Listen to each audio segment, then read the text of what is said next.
Hey, I'm ZSH Plays. Welcome back to San Bernardino Zoo. Today, our vets are busy researching a brand new animal as we're building something very special. It's a recreation of possibly the greatest exhibit I have ever seen, the Fragile Forest at Singapore Zoo. This is the biggest exhibit in the zoo so far, and it will be filled with flying foxes. Now, this exhibit is going to be pretty large, so we need some space for it. So what I'm going to do is make an exit from the islands. We need one of those anyway so that the guests can get into the rest of the zoo. And this is where we're going to build the Flying Fox Forest. The habitat I'm basing this on, the Fragile Forest, is a huge biodome, although it's not actually a dome, which is going to be pretty interesting to build. We'll get onto that later. It's a massive exhibit that features Malayan flying foxes, sloths, all manner of squirrels and birds, mouse deer. It's a complete rainforest experience. It's absolutely amazing. And because we've just had the spectacled flying fox added to Planet Zoo, that seemed like a great inspiration to take to build this habitat. So I've done some experimenting with the flying fox exhibit to see what we can get rid of and what will be remaining. And now it's time for the terrain. So this should really be a franchise masters, but it's so early in the episode I can't bring myself to do the cheesy intro. So this is how you do really smooth slopes for paths, or for any reason that you need a smooth slope. You put one of the transport options in, and then you choose what angle you want, and basically draw in where you want the paths to go with the tracks. You can see how it's smoothly raising the terrain there. And then you simply delete the tracks in the station, and you're left with some beautiful smooth terrain that you can use to put paths on. It is much, much smoother than you can do with the terrain tools, and way quicker as well. The way I want this exhibit to work is you're going to have a central path that takes you into the jungle, and then you're going to have a choice of two paths that take you up to a viewing platform where the bats are at your eye level as they eat the fruit. And then all the way around, you're going to have bats flying high up in the canopy. It is going to be difficult to achieve with exhibit boxes, but we are going to do it. And what I'm doing here is just getting some more room on this terrain we've created so that we can put paths in going up both sides of it. And then in the middle, the paths will meet at the first of the two exhibit boxes that we're going to have in here. So once I've got this path in, we're going to grab this exhibit box here and move this up. And the path in the middle of it is going to join up these two paths here. And once we've got it in exactly the right place, it'll join up with the two paths and give our guests somewhere to stand and get an amazing view of the flying foxes. So just need to do a bit more smoothing here. It creates more terrain when you put it down, but we'll get rid of that in a minute. That's not a problem. And that's the basics of the pathing and the navigation for the guests done. So we'll delete the new bits of terrain that have been created by the path, just so that we can get the perfect sort of viewing gallery elevated for the guests. And then we'll move on to the other exhibit box.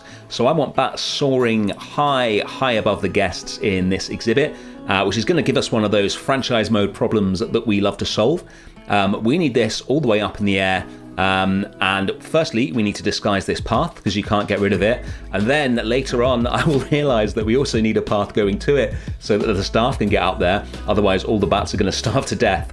I did not realize this at this point, but you will see the moment later on in the video when I realize that. For the moment, what we're going to do is concentrate on covering up this path whilst keeping it looking completely natural. So firstly, we're going to try the giant bamboo that we built last week. Get this at exactly the right height, and the path will be covered up by the leaves, but you'll still be able to see underneath it through the stems. But I figured that once I put this in, obviously we need it both sides because the guests are going to be able to go both sides.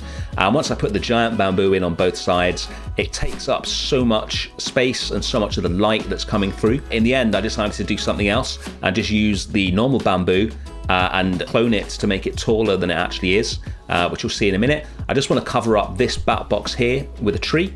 I want as little of the in-game default pieces showing. So this is what we're going to do with the bamboo. We're just going to use the normal bamboo at the correct height and then just spin it underneath itself. Now the stems don't exactly match up, but we're going to cover that up later with foliage and mist, and you can't see the join at all when we're finished. Then we're going to drop in the new Oceania path that I really like, this kind of lava sand effect. I think that works really nicely for the jungle feel that we're going for all here. So we're just going to replace the whole path with this, and later on we'll get some custom curbs and stuff like that going as always. And then we'll drop in one of the jungle scenes that we use throughout the islands and the water terraces, just to start filling this space up with this nice random arrangement of trees and the Scavola bushes that do a really good job of providing ground cover, and just start putting that in the middle. My plans for this exhibit in the future are that we're going to have all sorts of animals in here, hopefully one day. I really want, as I've said many times, some sort of really small primate to be added into the game, either tamarins, marmosets, squirrel monkeys, something like that. I figure if we ever get them, they'll probably be in a walkthrough exhibit. They're commonly held in those in real life, and they're so small, I'm pretty sure Planet Zoo's climbing system would actually explode if they tried to implement them as a habitat animal. Hopefully we'll get those, and they're going to live in the front part of this exhibit, because they're going to provide a hell of a lot of vibrancy to this habitat. I think they'll look amazing there, and hopefully we'll get some more ground birds, or predominantly ground birds like the crowned pigeons and things like that live in the real exhibit in Singapore. Mouse deer, loads of different animals. If any of those get added, they're going to be moving straight in here. But for the moment, it's just going to be the flying foxes, and it's going to look really cool when it's finished. They've got so much room. I showed a little flash of it right at the start of the video. It's a really immersive exhibit when it's finished. What we're doing here is covering up the few bits of the exhibit that you can't get rid of with some more custom stuff. We're going to be using some wood poles from the new Oceania pack that are flexi-color, and there's a few little bits of metal that we can use these basket ferns to cover up. I want to get away from the metal look the default exhibit has and get a much more woody vibe that goes with the big jungle that we've got here. We've got these liana as well to cover up the ropes or look like they're growing around the ropes. A lot of these in the real exhibit. So we'll spin these round. We've got two of these everywhere. That looks really nice. There's the mist that's going to cover up the gaps in the bamboo. We'll make that a more realistic color. There you go. And then we're going to drop some Australian rocks in from our wallaby habitat these were built for, just to provide a support for the viewing platform, so it's not just floating in midair. We'll extend these around a bit and then do some more work covering up the default elements in the exhibit. I love these vine pieces. I've used them so much since they came out in the tropical pack.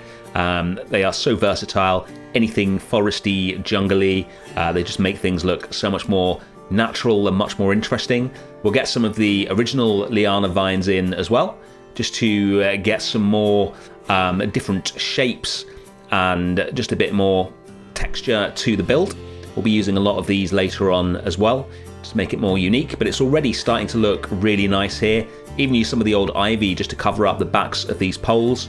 I think with the mist, we're straight away getting this kind of jungle vibe going here and getting it as close to the feel as possible of the original habitat. Now with the higher exhibit, we've got just as much stuff to cover up, but it is really higher up in the air, which makes it difficult. I want it covered up completely rather than being customized, except for this cage here, which I'm going to make it look like it's actually attached to this tree. This is like a little resting or roosting spot for the bats. So I'm happy for this one to be visible. You can see another bat box up in the air there. That will get covered up. And then we're going to put one of the exhibit information boxes in. And again, I don't really want the original plastic box in here. It doesn't fit with the vibe. So we're going to cover this up with a load of wood from the Twilight pack. So there's some really small wood pieces in the Twilight pack, which is brilliant for stuff like this. So once we've covered up the side of it with these planks, we've got an even smaller square piece that we can use to cover up the diagonal part of it. And when it's finished, we're just going to have a really natural looking wooden box with all the information about the flying foxes on it. I loved all your speculation as to what animal was going to be in this habitat, by the way. There were some great guesses. There was 2 animals it could have been, actually. There were 3 animals in this pack that I saw in Singapore. The Tasmanian devil, the kiwi, and flying foxes. The kiwi will be coming to San Bernardino Zoo in a night house at some point, along with some other animals. And obviously we've already got the Tasmanian devil in, and it is the flying fox that we're going to be doing today. That's the exhibit box done. Let's move on to one more thing inside this exhibit before we move on to something else, which is a little custom feeder, which I thought would be another nice little point of interest. We're just going to take one of the herb scent markers. I love using the habitat items as building pieces. We're just going to put a little bracket on it and attach it to this pole, so it's like another little feeder for the bats. Just drop this down, get it into the right position. Nice and simple, just 2 pieces, but it looks really nice if we take a look at it. And then it's on to the disaster in the build. The moment when I realized we need a path attached to the higher of the bat exhibits, but that's fine. A nice little gantry is going to fit perfectly well into this build. So we're going to cover most of it up with some ivy. loads of different types of the ivy pieces, including some of the variegated stuff as well. Make it look like it sits into the jungle and is supposed to be here. We'll switch the path out for something with a metal railing as well a bit later, so it looks more like a staff gantry. We just need a way to get the keeper up to that bit so we can feed them. Put some supports in as well, and that's pretty much all we need to do there. We're going to drop in some rocks to line the path railings all the way around. I really like the railings on this new path actually. And then it is on to the next big job, which is the roof. We're going to be building an exact as possible recreation of the roof in the real habitat. It's made of netting, and it's not a dome, it's a, I don't know what the shape is called, it's like a half circle, like you'd see in an aircraft hangar or something like that. Now we're going to need to use the rotation trick to make it, but the rotation trick only works on one axis, and we don't want it to be spun round like a dome. We want it to be spun on a different angle, so we're going to have to build it vertically and then spin it into place once it's finished. So to do that, we need to measure how big the habitat is going to be. So this big column of plaster tells us how big we need to go, and now we're just going to take these netting pieces and move them up and up and up until we get to the top of the plaster. That should give us around and about the correct size. So we'll put one more in here. There we go, that should be big enough. We'll see when we spin it, and then as always we're going to select it, copy it, move it round, put it into one group, and then start spinning. Now for some reason when I started spinning, this wouldn't exactly go into the right place. I'm not sure what I was doing wrong. I did the same thing I always do.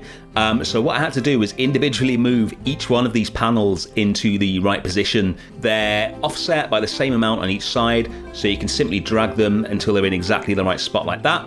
And then just keep spinning and adjusting each individual piece until we've got enough of them to create the roof that I want. So we don't need a full circle here. The part on the right is going to be deleted. It's only the part on the left that we want. So we'll delete the part on the right, and then we will take this part on the left, put it all into one group, and then spin it into the position that we want. And you'll see what I mean by the shape of the roof. We'll move it up to the right height. We don't want any trees poking out the top. And finally, we'll rotate it so that it is facing the correct way and move it so that it's covering the habitat. It's slightly shorter than it needs to be, so we'll copy a few more panels onto the end of it, like so, and delete the extra ones that we don't need. And finally, we have the basics of the roof that we want. I love how this is looking already. I've never built anything in this shape before. It took a while to work out how to do it. I'm not the best with maths or engineering or anything like that, but the way it looks at the end, especially once we've got these support struts in, this basically looks exactly like what I saw in Singapore Zoo. We need an end to it as well.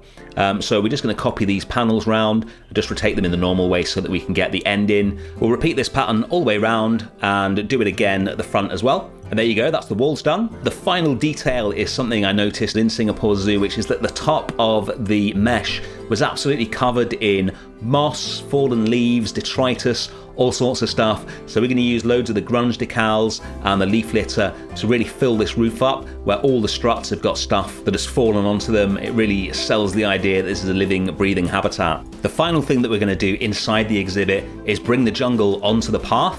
This is going to make the exhibit much more immersive. We don't want to put trees and stuff all over the path. Obviously that's going to prevent people from walking down it. So what we're going to do is have vines draped between the trees that grow over the path. We'll have as many of these as we can fit in here. Straight away that just makes the visitors feel like they're in the jungle. And now it's on to the entrance. So I've made a nice little sign here, just some text, a bit of a drop shadow, and some of the new signs for the flying foxes. And then we're just going to use a load of wood pieces and make a nice jungly looking sign. Gives a really natural vibe to the sign and just sets the scene for what people are going to find when they come in here. I don't want a big, impressive looking entrance building. I just want something that sets the scene, lets people know what's here, and gives us space for the PVC doors that will prevent the flying foxes from flying out of the habitat. And then, like I say, just loads of wood, and the reveal will be when the guests walk through the doors and are greeted by the sight of the indoor jungle that we have in there for them. Now, it's not going to be 100% wood, of course. We'll use some more of these vines and some of the mossy rocks to set the scene and get people in the mood for what they're about to see. And that's the build done. Let's check it out. I've made the entrance really overgrown and simple just to set the vibe for what people are about to see. And this is what they're about to see. Oh my God, I love it so much. the way the bats are way up in the air above you as you walk in, and then right there in front of you as you walk onto the raised viewing platform, I think works really well and replicates what I found when I was in Singapore. The flying foxes themselves are amazing. They are so cool. I love the fact that we have a diurnal bat now rather than just a nocturnal bat, so we can build things like this. The bat habitat that I built in the Moonlight world looked absolutely amazing in the daytime, so much better than it did at night, but it just made no sense in the daytime because all the bats would have been asleep. This is exactly what I wanted to build back then. I'm so happy with it. I really hope you guys enjoyed it. We'll just take a quick look here at the members monolith. Hit the join button under the video if you want to be in the zoo as well. Thank you so much for watching, and I'll see you again next week for some more San Bernardino Zoo. Bye.